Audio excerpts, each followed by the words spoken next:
And I want to begin just by thanking all the people who we've met along the way. And we've done it all 21 counties multiple times.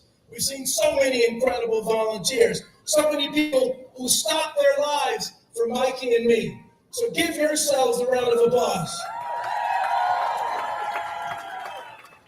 This is where it all began for Mikie, here in Montclair.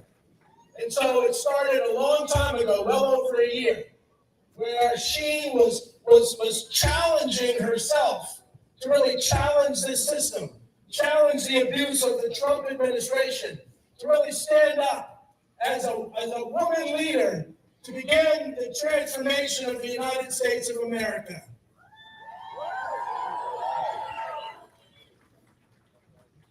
One of the realities you've heard, all of us are talking about the abuses of the Trump administration.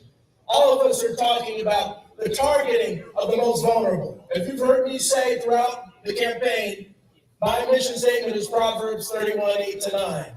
To be a voice for the voiceless and speak up for the destitute. Mikie has been about that and has really made this the theme of our campaign. So that we're fighting to make sure that everybody, no matter what you look like, no matter what your orientation is, no matter what color you are, no matter where you're from, no matter how much money you make, no matter who you are, we're here for you. We're here to make a difference. We're here to give you the love and care that you need. So this election, as you've heard, is more important than just Mikie and me. This election isn't about winning by a little bit. This is an election that began the destruction of the Trump assault on the United States of America. Because make no bones about it. Make no bones about it. If we exceed expectations, that's the beginning of the cracking into this Republican assault on all of us.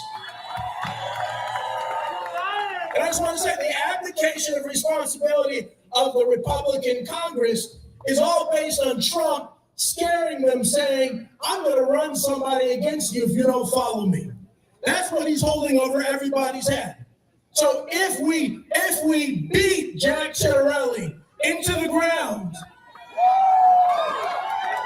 then it shows that Trump has no influence to make anybody an elected official.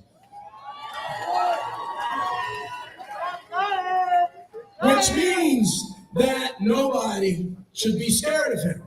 So that we as Democrats can begin the transformation to stop the unconstitutional assaults on New Jersey, the assaults on our streets, the hurting, folks who are of color, folks who are most vulnerable, folks who need to eat.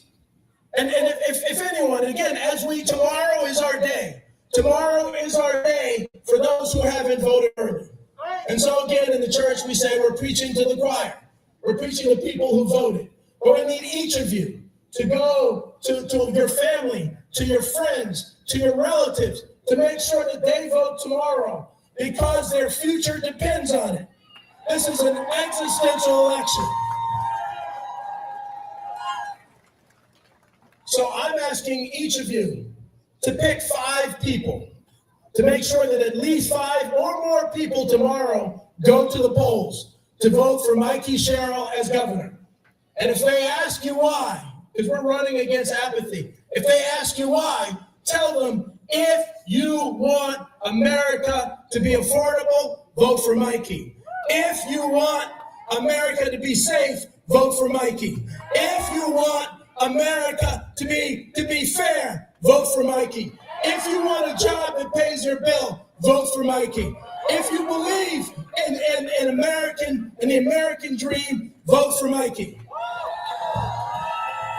Because when Mikie wins, we all win. When Mikie wins, we all win. When Mikie wins, labor wins. When Mikie wins, small businesses win. When Mikie wins, unions win. When Mikie wins, those on welfare win. When Mikie wins, we all win. So let's make sure that we get out the vote like it matters most in our lives. So now, luckily the rain has stopped, so we don't want to talk too long. I want to introduce the star of the show.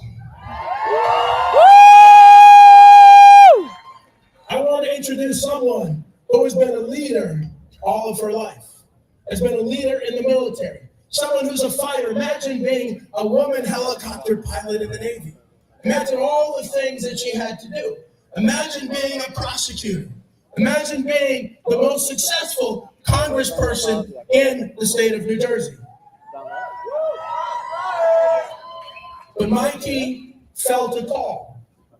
Mikie felt the call that this is the time for a different kind of leadership. This is a time for someone who cares about everybody. This is a time for somebody who is a true leader to stand up and fight. This is not a great time to go into government, but it's a time for fighters. And I think really one of the reasons Mikie picked me is as an African-American man, I'm a fighter as well. So together, we're going to fight for you. Together, we're going to make sure that all of us are safe. So, with that, I want to call up our star, Mikie Sherrill. We're going to hear the music. And so, I want you to take some quiet time. The pastor, we take some quiet time. I want you to reflect. I really want you to reflect on the meaning of this moment. I want you to understand that this is one of the most significant things in the 250th year of the United States of America and New Jersey. That we are being called as a people to stand up for the rights of everyone in this country. And the best way to do that, and I said this at a church, it's a sacred opportunity, is by voting, is by making sure that Mikie Sherrill is the next governor of the state of New Jersey. So please welcome Mikie Sherrill, our next governor.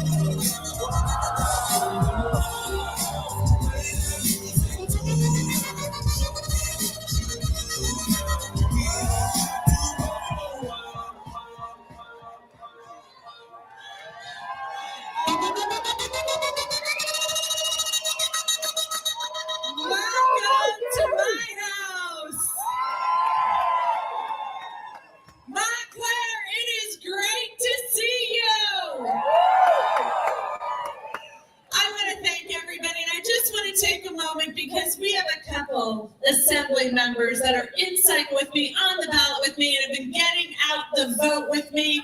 So I want to thank Carmen and Michael and Rosie and Alexon, the fantastic members of the Assembly that I am so looking forward to working with. And I want to thank Mayor Jenny Mandel, who has worked her butt off. It's been an amazing year, guys. It's been an amazing year because of all of you. And I look out right now in this crowd, and I have to tell you, my heart is really full. My heart is full. Because we know who we're fighting for. We're fighting for our families. We're fighting for our kids. We're fighting for opportunity. We're fighting to make sure everyone, no matter who you are, where you're born, how much money you have, everybody has a shot.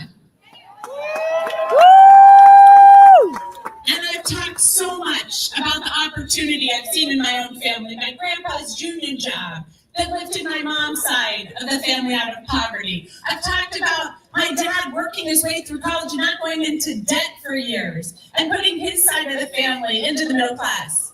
And I've talked about how, as I graduated from the naval academy, a place I wasn't even sure took women when I was in elementary school, how they, by the time I graduated, changed the rules and allowed women to serve in combat on ships and aircraft.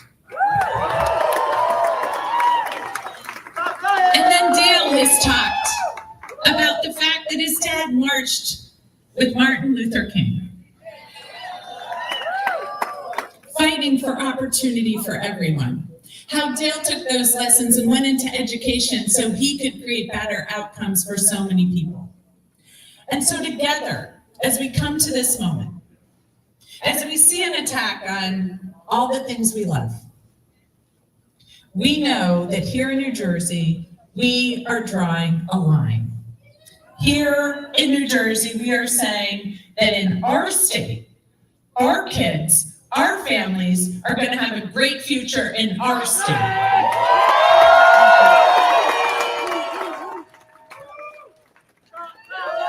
And so we're coming to the end, guys.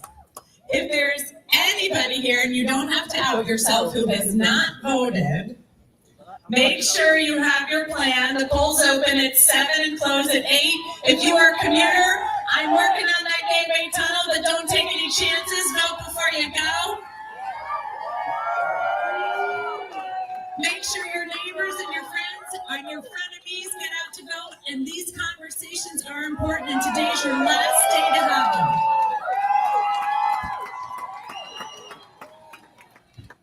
So I'm going to tell you guys, I have been so incredibly impressed as I've gone all over the state.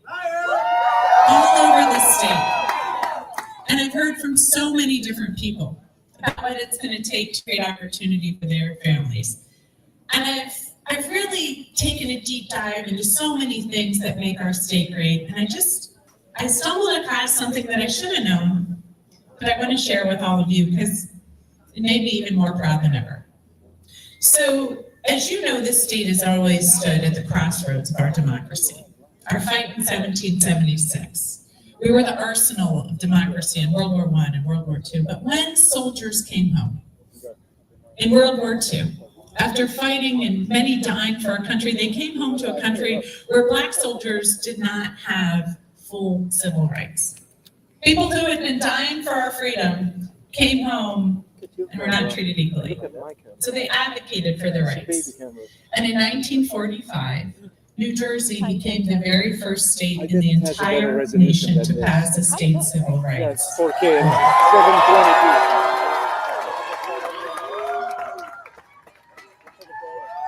And I thought that was cool. But here's what I thought was even cooler. It passed unanimously.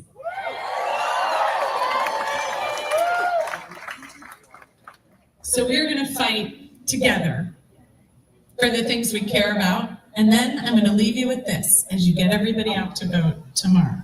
Last chance. I'm going to remind you guys that New Jersey is not a red state. New Jersey's not a purple state. New Jersey is a blue state. And so New Jersey